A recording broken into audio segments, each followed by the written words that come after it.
बहुत बढ़िया एगो ई चीज बा कि अगर समाज के सुधारे के बा तो सबसे मूल चीज बाटे शिक्षा बा। कुछ भी व्यवस्था कर दी, शिक्षा अगर ना रही तो समाज ना सुधरी। तो सब लोग बा हम यही अनुरोध करम रावा सब से भी कि रावा सब भी जहाँ तक हो सके आपन बच्चा के, जिसे हमनी के आपन बच्चा के समझ के केहू कुछ भी करे नहीं जा, गाइड करे नहीं जा कि ऐसे पढ़ा चाहे इस तरीका से रहन सहन होके, तो हर बच्चा की उस तरीका से करी जाए। और कहीं भी शिकायत बा कुछ भी, गांव से भी चाहे गांव के लोग भी रावा से भी, तो मिल के हमनी के एगो अच्छा गांव के बनावे के थी बा।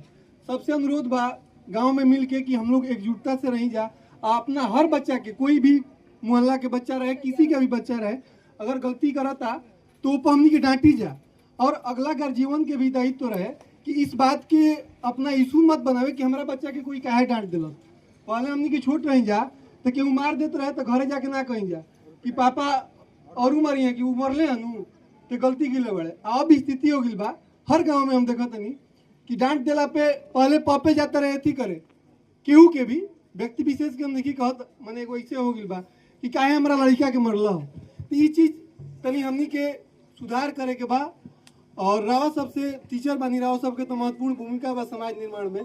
तो रावा सबसे अनुरोध बा कि शिक्षा खातिर जहाँ तक हो सके हमरा स्तर से जो भी हो पाई, जहाँ भी खोजम रहा सबे गांव के शिक्षा के बारे में, चाहे गांव के कुछ भी बढ़िया चीज के बारे में, वैसा हम हाजिर रहो। और भैया से भी हम रिक्वेस्ट करम, भैया से बहुत दिन से जुड़ल बानी, चूँकि एगो बढ़िया सौभाग्य बा कि शिक्षित विधायक बनी, बीटेक इंजीनियरिंग कैल बनी, तो शिक्षा के महत्व के बहुत बढ़िया से जानत तनी। तो अनुरोध करम कि भैया शिक्षा के बारे में जहाँ तक हो सके मूल पे हमनी के काम करे के बाद शिक्षा में, शिक्षा के साथ साथ ज्ञान के साथ साथ संस्कार भी हमनी के देवे खातिर हर लोग के अथी करे के बाद।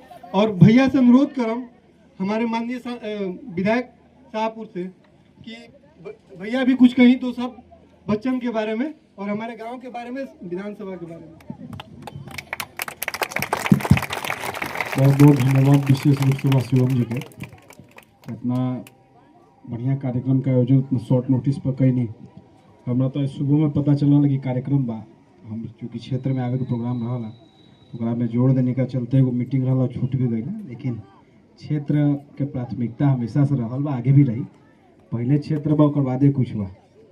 और जहाँ तक बात ही कैले है कि शिक्षा खातिर, तो शिक्षा खातिर तो बहुत ज़्यादा जरूरी है। शिक्षा के बिना समाज की कल्पना नहीं कल जा सकती। हमनी के चूँकि संस्कृति जौन बात धर्म भी बा, शिक्षा पर ही शुरू से फोकस कैले बा। शिक्षा के सुधारे खातिर और स्तर जौन बा, हम इनकी कहती खराब बा, जौना भी स्तर बा हमेशा there is always a scope of improvement, development. जो भी जिस लेवल पर हम हैं उससे आगे बढ़ने का स्कोप होता है, उसको एक लक्ष्य मानकर काम करना है। और विद्यालय प्रबंधन से मेरा बाद में बैठक तो होगा ही, लेकिन इसका क्वालिटी कैसे इम्प्रूव हो। हम हर बार कहेंगे इसका, हम कह रहे हैं इम्प्रूव हो, इसका मतलब ही नहीं खराब है, लेकिन जो है उससे आगे चलना है, क्योंकि निरंतर विकासशील होना पड़ेगा। एक जगह पे आप अच्छा रहेंगे, कितने भी अच्छे हो, एक अगर उसी स्तर पर आप रहेंगे तो एक धीरे धीरे मोह भंग होते रहता है, लोगों का इंटरेस्ट खत्म होते जाता है। लोगों का इंटरेस्ट बनाए रखने के लिए दिन पर दिन आपको अपने अंदर इम्प्रूवमेंट लाना पड़ता है। उसके लिए हम लोग को काम करना है। आप लोग काबिल शिक्षक हैं, कुछ बीपीएससी से भी आए हैं, कुछ अन्य अनुभवी शिक्षक भी आए। पूर्ण विश्वास है कि विद्यालय अच्छा करेगा, पूर्व में अच्छा करता रहा है।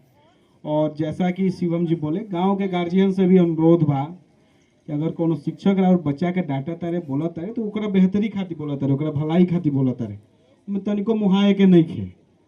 पत्थर के अगर छेनी और हथौड़ी से अगर हो जाए तो मूर्ति कभी ना बनी रहे। वो सब पढ़ौले बनी, हमनी के सुनले बनी जाए, तो बच्चन के तो डांटे ही के पड़ी। हमनी के तो याद बा कि हमनी के गुरुजी बांस के बाती से मार के देह तोड़ देते रहन, और तो वो घरे जाइए तो हिम्मत से ना होत रहे कहे के कि पिटा के आइल तो पिटाए के रहत रहे।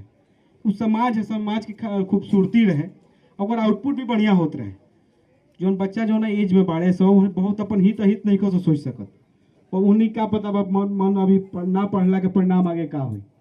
ऐसे बच्चों के मन में थोड़ी डिसिप्लिन का भावना, थोड़ा कड़ाई जरूरी है, क्योंकि लोग को अपना हित अहित पता ही नहीं। जिस फेज में है, इस फेज में लोग क्या पता है कि हमको क्या करना चाहिए नहीं करना चाहिए।